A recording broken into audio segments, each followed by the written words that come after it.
Parliament ఎన్నికల్లో గులాబీ పార్టీకి ప్రజలు షాక్ ఇచ్చారా? ఒక్క సీటు కూడా గెలవకపోవడానికి కారణం ఏంటి?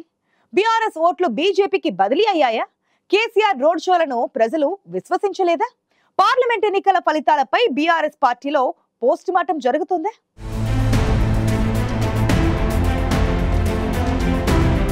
బీఆర్ఎస్ పార్టీ ఆవిర్భావం తర్వాత తొలిసారి పార్లమెంటులో ప్రాతినిధ్యం కోల్పోయింది. 2001లో పార్టీ ఆవిర్భావం జరిగింది. 2004 నుంచి 5 సార్లు గులాబీ పార్టీ లోక్సభ ఎన్నికలను ఎదుర్కొంది. 2004లో కాంగ్రెస్ పార్టీతో పొత్తులో భాగంగా పోటీ చేయగా 5 సీట్లు గెలుచుకుంది బీఆర్ఎస్. కరీంనగర్, మెదక్, ఆదిలాబాద్, వరంగల్, హన్మకొండ స్థానాల్లో బీఆర్ఎస్ విజయం సాధించింది. ఇక 2009 పార్లమెంట్ ఎన్నికల్లో టీడీపీతో పొత్తు పెట్టుకుని పోటీ చేసిన బీఆర్ఎస్ కేవలం మెదక్, మహబూబ్ నగర్ స్థానాల్లోనే గెలిచింది.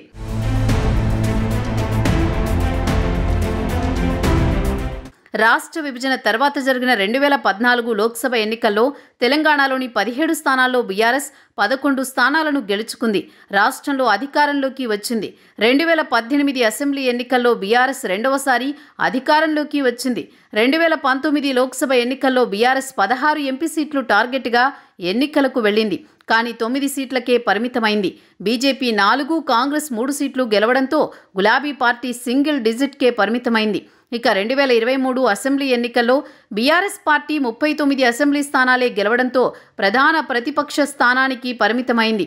కనీసం లోక్సభ ఎన్నికల్లోనైనా బలం పుంజుకోవాలని ప్రయత్నించింది.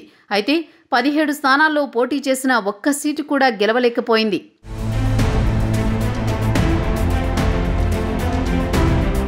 బీఆర్ఎస్ పార్టీ అభ్యర్థుల తరపున కేసీఆర్ రాష్ట్ర వ్యాప్తంగా 16 రోజుల పాటు రోడ్ షోలు నిర్వహించారు. కేటీఆర్, హరీష్ రావు బీఆర్ఎస్ అభ్యర్థుల తరపున ప్రచారం చేసినా ఫలితం లేకుండా పోయింది. బీఆర్ఎస్ కేవలం ఖమ్మం, మహబూబాబాద్ పార్లమెంటు స్థానాల్లో మాత్రమే 2వ స్థానంలో నిలిచింది. ఇక హైదరాబాద్ పార్లమెంటు స్థానంలో దారుణంగా 4వ స్థానానికి పరిమితమైంది. 14 పార్లమెంటు స్థానాల్లో బీఆర్ఎస్ పార్టీ 3వ స్థానంలో నిలిచింది.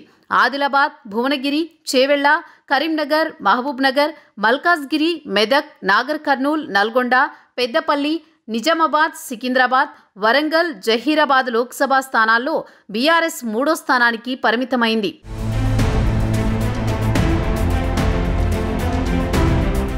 ఈ పార్లమెంట్ ఎన్నికల్లో బీఆర్ఎస్ పార్టీ భారీగా ఓట్ల శాతాన్ని కోల్పోయింది. 2019లో జరిగిన పార్లమెంట్ ఎన్నికల్లో బీఆర్ఎస్ పార్టీకి 41.29% ఓట్లొచ్చాయి. ఇప్పుడు జరిగిన ఎన్నికల్లో బీఆర్ఎస్కు 16.70% ఓట్లకు పరిమితమైంది. 2019 పార్లమెంట్ ఎన్నికల్లో కాంగ్రెస్ పార్టీకి 29.48% ఓట్లు రాగా ఇప్పుడు 40.11% ఓట్లొచ్చాయి. 2019 పార్లమెంట్ ఎన్నికల్లో బీజేపీకి 19.45% ఓట్లు వచ్చాయి. ఇప్పుడు బీజేపీకి 35.01% ఓట్లు వచ్చాయి. 8 లోక్సభ స్థానాల్లో బీఆర్ఎస్ డిపాజిట్లు కోల్పోయింది. ఆదిలాబాద్, సికింద్రాబాద్, నిజామాబాద్, చేవెళ్ల, మహబూబ్ నగర్, జహీరాబాద్, మల్కాజ్గిరి, హైదరాబాద్ పార్లమెంటు స్థానాల్లో కారు పార్టీకి డిపాజిట్లు కూడా దక్కలేదు.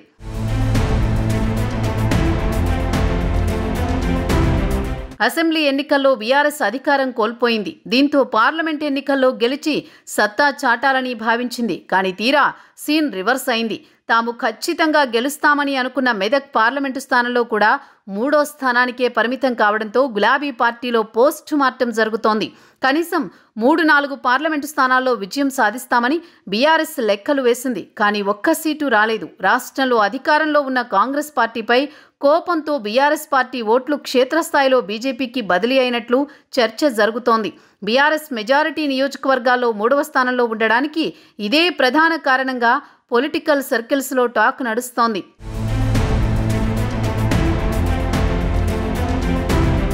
రాష్ట్రంలో వరుసగా 2 సార్లు అధికారం చెలాయించిన బీఆర్ఎస్ ఇప్పుడు గడ్డు పరిస్థితిని ఎదుర్కొంటోంది.